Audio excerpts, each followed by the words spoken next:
আমরা নাকি বাংলাদেশের মধ্যে বেদরকারি শিক্ষক।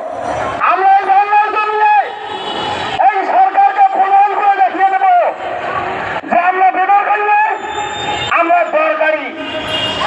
বাংলাদেশের শিক্ষা যদি জাতির মেরুদণ্ড হয় তাহলে শিক্ষক শিক্ষার মেরুদণ্ড।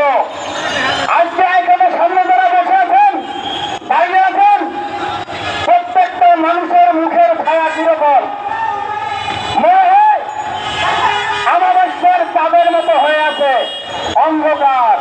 কারো মুখে হাসির রেশ মাত্র নেই। কারণ কি? আমাদের সংসার সমস্ত কিছু আমরা ব্যয় করে ফেলেছি, বাকি আছে শুধু আমাদের সম্মানটুকু।